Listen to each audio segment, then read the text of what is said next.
बोलिए श्री राधा वल्लभ सरकार की जय। सद्गुरुदेव भगवान की जय। ना गुरुरधिकं तत्त्वं ना गुरुरधिकं तपः ना गुरुरधिकं ज्ञानं तस्मै श्री गुरुवे नमः। प्यारे भक्तों, आजकल भगवान गणेश का हर घर में उत्सव मनाया जा रहा है और आप देखते हैं महाराष्ट्र में तो हर नुक्कड़, हर चौराहे पर, हर जगह भगवान गणेश को प्रतिमा के रूप में बिठाया जाता है और बड़ी धूमधाम से उत्सव मनाते हैं। और जो विश्वास से पूजा करते हैं भक्तों, उनका कल्याण भी भगवान गणेश करते हैं। आपने सुना होगा मुंबई के लाल बाग के राजा। तो क्या है लाल बाग के राजा, आप समझो कि वो ऐसे ही गणेश जी को 10 दिन के लिए बिठाते हैं, लेकिन वहाँ बड़ी बड़ी हस्तियों के, बड़े बड़े लोगों के, चाहे वो फिल्म वाले हों, चाहे वो और कोई समाज वाले बड़े लोग हों, नेता अभिनेता, सब वहाँ लाल बाग के राजा के यहाँ मत्था टेकते हैं। क्यों? क्योंकि वो इतने कृपालु हैं। लोग सोचते हैं ना कि हम मंदिर जाते हैं और ये तो 10 दिन के लिए बिठाए हैं, क्या मिलेगा क्या नहीं मिलेगा। लेकिन भक्तों, आपको आश्चर्य होगा कितने लोगों के वहाँ सिद्ध कार्य होते हैं और ऐसा विश्वास है इतने इतने सालों से भगवान गणेश की वहाँ प्रसिद्धि है। तो मैं ये बात इसलिए कर रहा हूँ आपसे क्योंकि हम 10 दिन घर घर बिठाते हैं और कई बार नहीं बिठाते। तो इन 10 दिनों में या आरंभ के चतुर्थी के दिन और लास्ट में जो अनंत चतुर्दशी आती है, ये जो 10 दिन का जो है, इसमें भगवान गणेश को ये 2 दिन तो याद करना ही चाहिए भक्तों। क्योंकि आप सब सुन रहे हैं ना, जितने भी दैत्य हैं ना, काम, क्रोध, लोभ, मोह, मत्सर, ईर्ष्या, जो एक व्यक्तित्व को, एक मानवता को, एक जीवन को जो समाप्त कर देते हैं, जो ढेर कर देते हैं, बर्बाद कर देते हैं, ये सबको परास्त भगवान गणेश ने किया। और आपको एक और आश्चर्य होगा कि भगवान गणेश ही वो देवता हैं जिनके पास शुभ है, लाभ है, रिद्धि है, सिद्धि है, 2 पत्नी है, ये शुभ लाभ 2 बेटे हैं, है ना। और आप सोचो जितने दैत्य हैं ये सब चिल्लाएं। तो इसका मतलब क्या है? आप भगवान गणेश के पावर को समझो। जो भगवान गणेश की सेवा करते हैं, पूजा करते हैं, तो वहाँ रिद्धि सिद्धि भी होती है और ये जो हमारे अंदर के जो दुश्मन है, काम क्रोध लोग, ये सब कोई भी नहीं सताते। तो प्यारे भक्तों, आपने भगवान गणेश की जो षष्ठम अवतार हैं उनके बारे में आपने कथा सुनी, जो विकट रूप में आए थे। अभी जो 7वां अवतार है वो भगवान विघ्नराज के रूप में प्रकट हुए थे। तो ये प्रकट कैसे हुए, अब ये कथा हम श्रवण करते हैं। प्यारे भक्तों, एक बार माँ गौरा कैलाश पर रूठ गई थीं और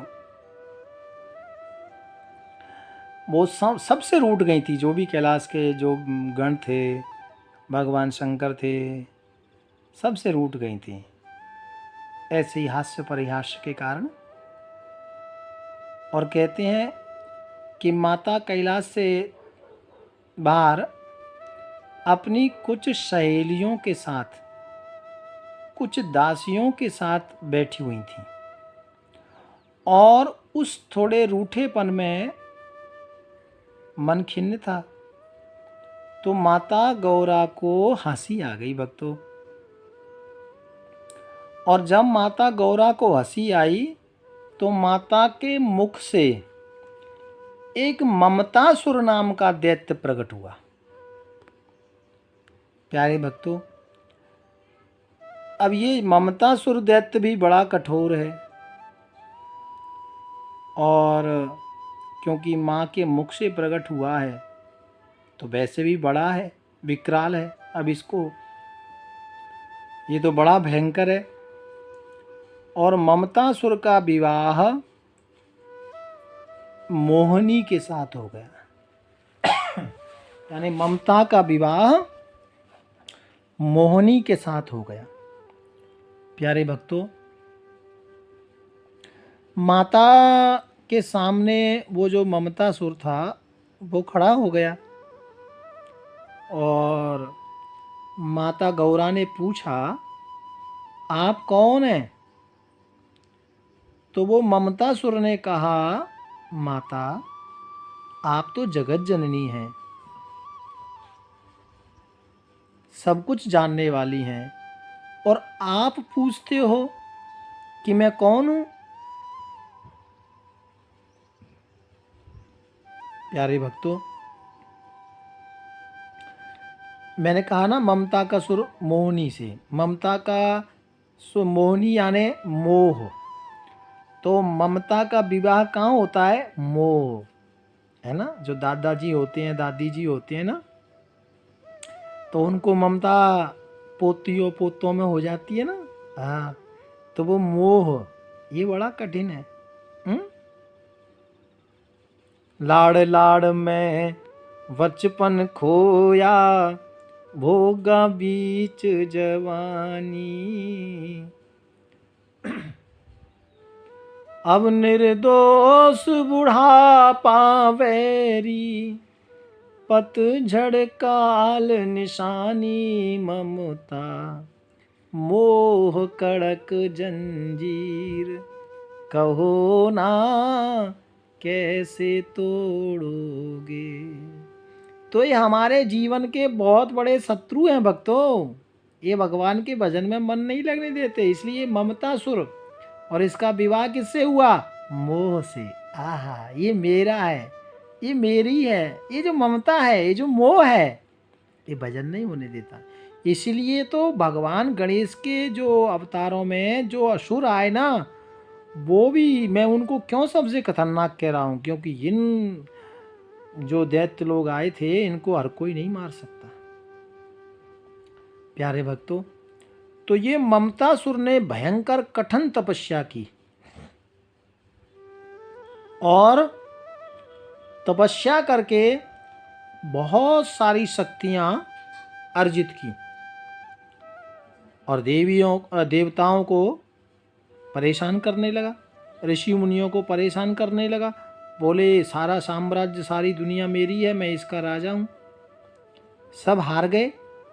तब जाकर के सब ऋषि मुनियों ने भगवान गणेश को याद किया, क्योंकि भगवान गणेश कौन है? भगवान गणेश को याद करने से किसी भी कार्य में सिद्धि मिलती है।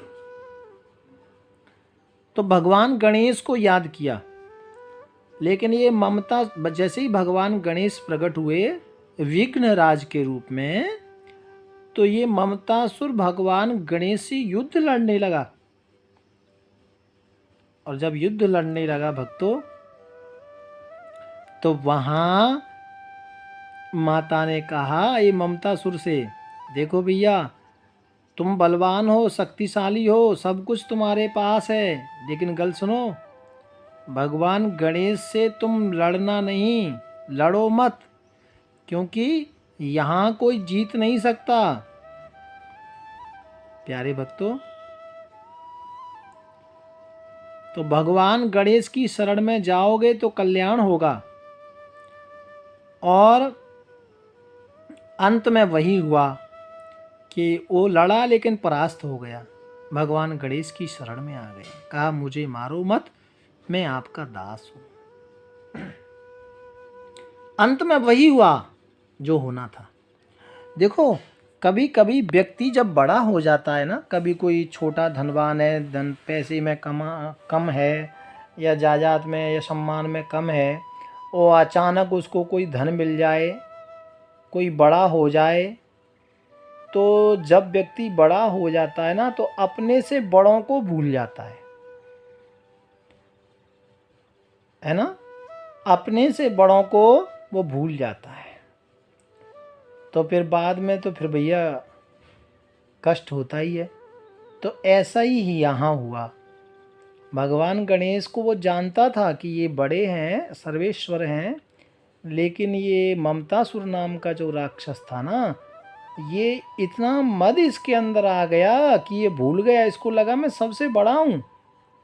युद्ध किया, उसमें हार मिली, तो भगवान गणेश की शरण में आया, विघ्नराज भगवान की शरण में आया।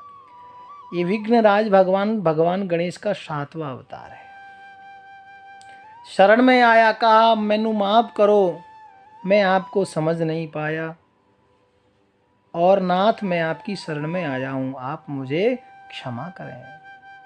कि विनायको विघ्नराज द्वे मातुर्गणाधिपा अन्तेकदन्तं हेरम्भं बललम्बोदर गजाननः यत्रादौ पूजनं वेन स्मरणं ममासुरम। उसने बाद में पूजन किया, भगवान गणेश की आरती वंदन किया और भक्त बन गया। स्मरणं ममासुरम मम भावेन सम्मोह राज्यम कुरु हृदय स्थितः। भगवान गणेश कहते हैं, उसे आशीर्वाद दिया कि जा तू सुखी रहे, तेरा राज्य बना रहे, और जहाँ तेरा राज्य होना चाहिए वहीं बना रहे, ठीक है। हाँ, और भगवान गणेश कहते हैं, इसका मतलब ये है कि जो भगवान गणेश को याद करता है, जो भगवान गणेश का ध्यान करता है, भजन करता है भैया, उसको किसी तरह का कोई दैत्य नहीं सताता। प्यार से बोलो राधे राधे राधे राधे।